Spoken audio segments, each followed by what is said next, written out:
Good evening from Children's Mercy Park. This is a 580 Sports Talk YouTube instant reaction video for the Kansas Jayhawks 48-3 victory over the Lindenwood Lions in their 2024 season opener tonight at Children's Mercy Park in Kansas City. A announced crowd tonight of 20,829 saw the Jayhawks manhandle the Lions.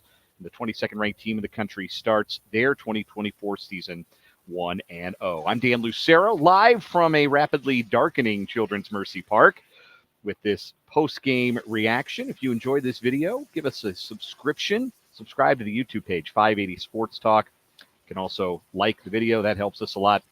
Watch it on Facebook as well. You can catch these live reactions on our Facebook page, WIBW News, but primarily the YouTube.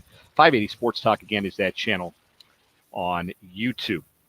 Well, KU took care of their business, and you can't learn too much from a game like tonight's because Lindenwood just isn't very good. I think you have to start there, is that this is not a game where I think you can make a whole lot of declarations about what KU is. They did, I think, for the most part, the little things right. The blocking, the tackling looked pretty on point. There was the fumble by Quentin Skinner on a drive that might not have actually been a fumble, but replay was not working at the time here at Children's Mercy Park. Again, not typically a football venue, so they didn't get a look at that play that might have overturned that play and kept that drive alive. And then Jalon Daniels did throw an interception on a miscommunication on a route between him and Luke Grimm. But once KU got past those early offensive bobbles, they were pretty sharp. It was what you would want to see from a first game. And Lance Leipold said as much in his post-game remarks that this was what you want to see, what you hope to see from your first game of a season. KU was rampant throughout. They dominated the football game. They accumulated 530 yards of offense on 65 total plays, held Lindenwood to just 202 yards on 58 plays. Lindenwood didn't score until there were just over 6 minutes to play in the game. They kicked a field goal just to avoid being shut out. It was a good performance. It was a solid performance. How good was it? Hard to tell because, again, Lindenwood's a substandard opponent, but there were certainly some things to like, and you have to start with Jalon Daniels shaking off the rust. He was 9 of 15 for 148 yards and a touchdown, looked sharp on some timing routes, did have the miscommunication for the interception, missed on a couple of deep balls, but hit on one to Luke Grimm for a 58-yard touchdown. Speaking of Luke Grimm, you know we're very pro Luke Grimm around here. Luke Grimm, 6 catches, 111 yards, leading receiver for KU. I stand by. I think he's going to be the leading receiver for the Jayhawks this year. He's slippery after the catch. He can run any route. He can make any catch. He's tough as nails. Love Luke Grimm.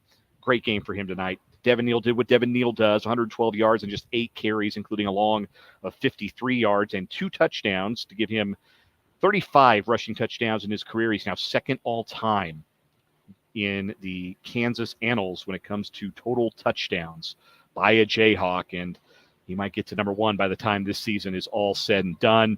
The rest of the running attack looked sharp. Daniel Highshaw, 9 for 66 in a score. We saw Sevion Morrison get in the end zone. Johnny Thompson Jr. and Harry Stewart each got some playing time late, as it was all reserves from the second half for the offense for KU. They did what you would hope that they would do.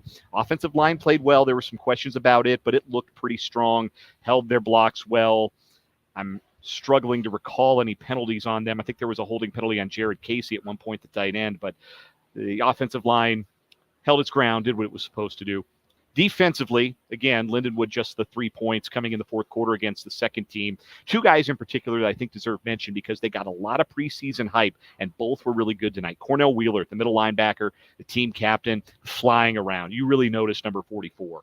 He plays hard. He plays fast. He had 5 tackles, a couple of passes broken up as well. It's a really good showing for Cornell Wheeler. And Dean Miller, who's a great story, a guy who Lance Leipold told me, I asked about Dean Miller in the postgame, and Lance Leipold said, look, we had to tell Dean Miller if he didn't put on weight, he couldn't play here. He could not play for us because he wasn't big enough at defensive end. Well, he's put on the weight, and Lance Leipold shared an anecdote. He's put on so much weight that he needed a new suit. His team suit doesn't fit him anymore, and he is using that size to go along with the motor that he's always had that impressed KU about him in the first place. And he was very noticeable, had a sack on fourth down to bring about a turnover on downs for Lindenwood in the first half. 4 tackles on the night. Dean Miller looked like an impact guy coming off the edge for Kansas. I thought he was the guy outside of the usual suspects on offense who was the most impressive of any Jayhawk here tonight. Really nice game for Dean Miller. Mello Dotson had a nice game as well, a 33-yard pick six that was part of a stretch in the first half where KU scored 3 touchdowns in 3 minutes and 4 seconds and really put the game beyond doubt after their slow start, 2 turnovers on their first 3 offensive drives. Lindenwood was milking a bunch of clock. It was not a real pleasant game to watch from the KU perspective early on because they hardly had the ball and they were turning it over when they did have it. But once they got in a groove, it was Katie bar the door, and KU was able to win rather handily.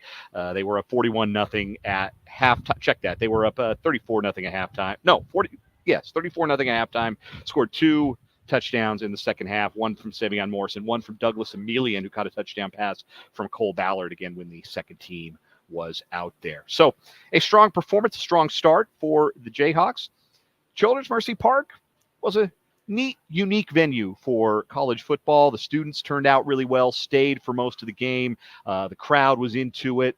It got loud in here for 20,000 plus, close to 21,000. The building holds noise. If you've been here for a Sporting KC game, you know it can get loud. Well, it got loud. It was a good atmosphere for college football tonight, and there was plenty to cheer about and plenty of opportunities to wave the wheat for the fans here in attendance. KU will be back here 2 Fridays from now, or 3 Fridays from now, I suppose, when they take on UNLV on the 13th of September. Before that, though, their first real test of the season, that's coming next Saturday in Champaign against an Illinois team who had an easy time with their FCS opponent tonight as well. Again, it was a no-nonsense performance from Kansas. They got the rust off. Jalon Daniels got the rust off, took some hits, popped right back up, looked sharp. Devin Neal looked like Devin Neal. Luke Grimm looked like Luke Grimm. Some good things on the defensive side. Everything you'd want from a week 1 performance. The 22nd ranked team in the country taking care of business against Lindenwood. We'll have more to say about the game tomorrow on 580 Sports Talk from 3 until 6. Hope you'll join me then, along with Brendan Dworzinski and Spencer Dupuis. And we will have a full recap of this game for you. We'll also talk about what might be a disastrous night for the Kansas City Royals, as they may have lost 2 very important players to injury. We'll preview K-State's season. We'll talk to Matt Derrick. We got a lot coming on tomorrow's episode of 580 Sports Talk. So we hope you'll join us for that from 3 to 6 on 580 WIBW and these same video channels. Again, WIBW News on Facebook and on YouTube at 580 Sports Talk. Until then, I'm Dan Lucero saying good night from Children's Mercy Park.